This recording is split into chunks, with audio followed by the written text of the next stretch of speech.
What's cracking, guys? Super excited for today's video. We're gonna go out here and see what we can do, see if we can go find some of these bass, catch a couple nice ones for you guys.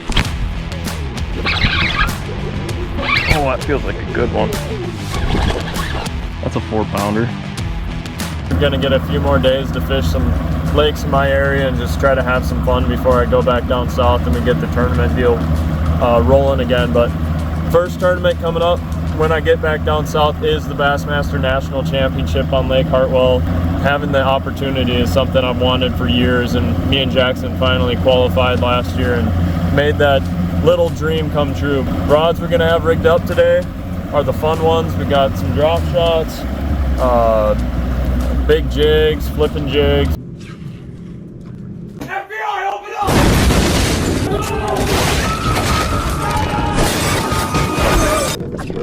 We're gonna be getting in that grass, fishing the heavy stuff, and we're just gonna see what happens. I mean, this is, I think, my second or third time out here this summer, so I haven't really got to piece it together much. I know some stuff just from the past and memories, but you know, things change. It sounds like the grass in this lake right now is just looking beautiful, so we're gonna see what that all looks like. I'll take you guys on for a little trip today and we'll see what we can catch.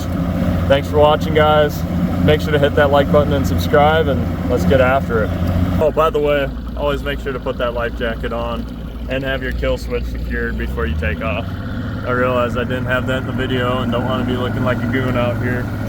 Safety first, always. All right, guys, I'm gonna show you what we're fishing here. It's a nice grass line, but this deeper grass is what I really like. You can see how it's got those little holes in it. It's not extremely thick, but it's pretty thick. It's got a nice edge to here. See how it just tapers into that thicker grass? We're gonna see if we can catch some fish off of that, but that's really what I look for, especially this time of year. I don't like the really thick stuff. I'm a huge fan of finding stuff with holes or it's clumped up a little bit more. Just easier to target, I feel like. Look at this. Gosh, that's good. It's beautiful. I mean, what you see right there, this jig, this breacher jig, will fall right in it and go right through. You can see my lines just going right down in there, and basically acts like a canopy for these bass. It's not easy to find these fish, but when you do, I thought I had one for a second there. When you do, they'll be schooled up in this stuff sometimes. It's pretty awesome. Really fun way to catch them.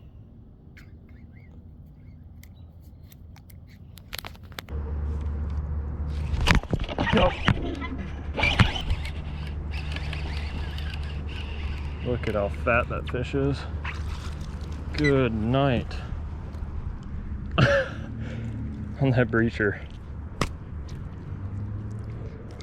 That's a northern strain right there. That's beautiful. There she goes. On that breacher jig, see all that grass down there? That's what it's perfect for, is dropping it right into that thick stuff. It's gonna punch right down in there to those bass. You're gonna be able to pull them right out of there.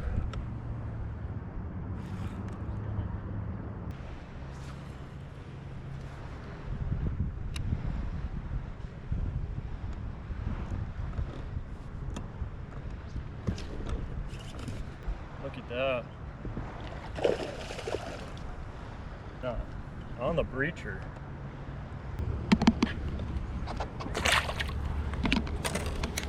And as you guys can see, it's going right down into this thick cover.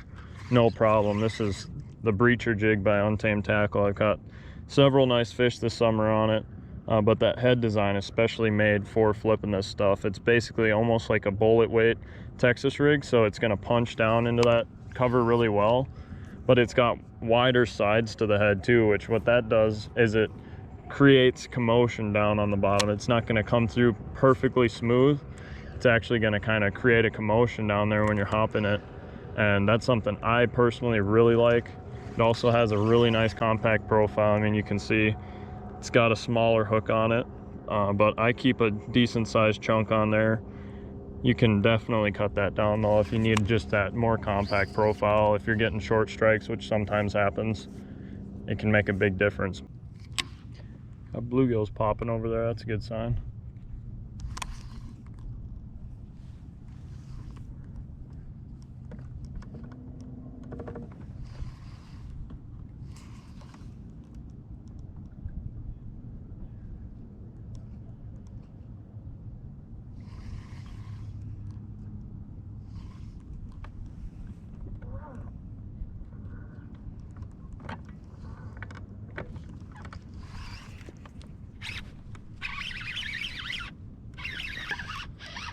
Not a horrible one either. Look at how fat he is. Them shoulders. Get him up in here. Gosh, it's not a bad one at all.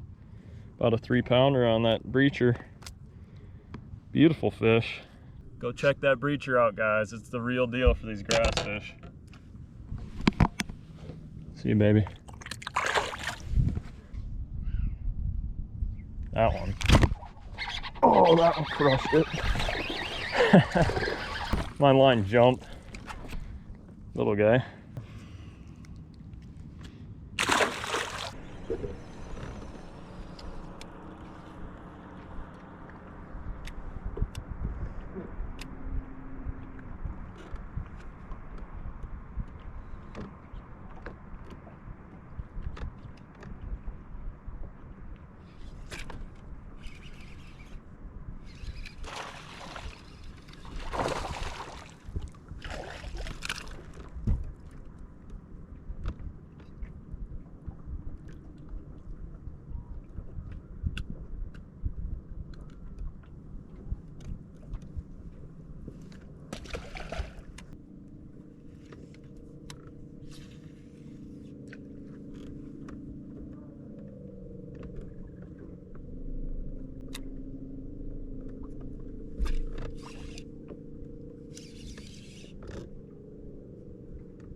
There's a good one.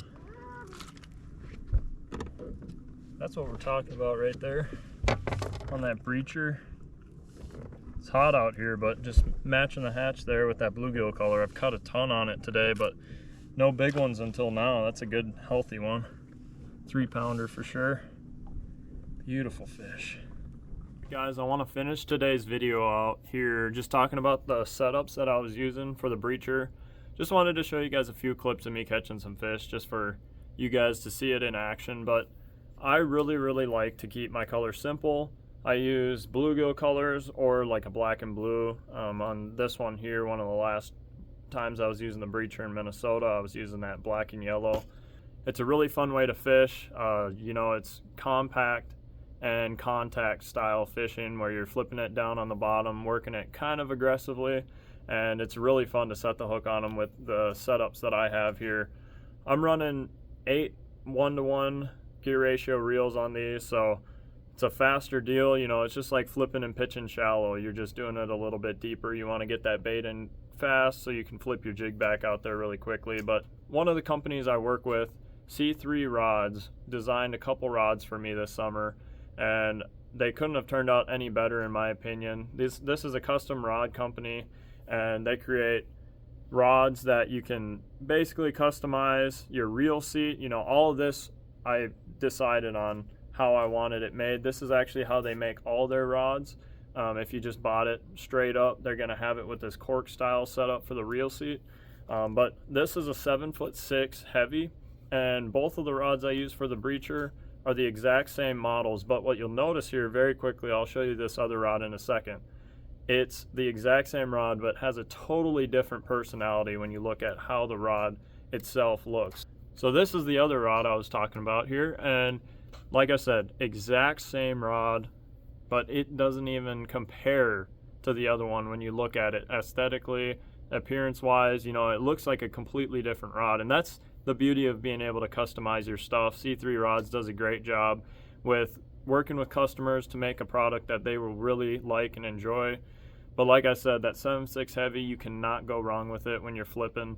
You know, if you like a shorter rod, I think a 7 to 7.2 heavy is going to be just fine for this technique. But definitely want a heavy power rod because you're using 1/2 ounce to 3/4 ounce jigs punching down into that grass.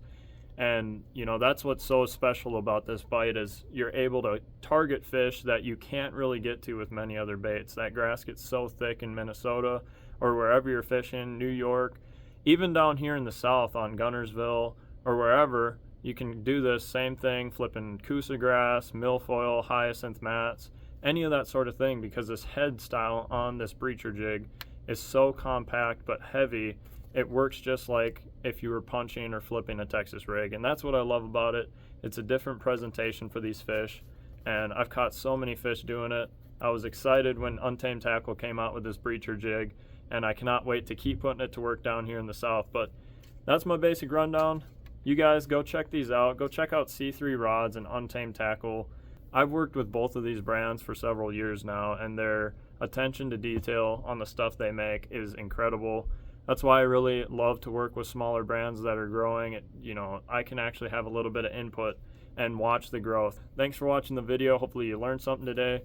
Make sure to go check out that breacher jig, especially if you're back home in Minnesota. They'll be crushing it in the fall, I guarantee it. If I was back home, I'd have it on deck all year round. So go check them out. Thanks for watching, and leave a comment down below if you guys have any other questions that I might have missed. But yeah, that's it. Thanks for watching, guys.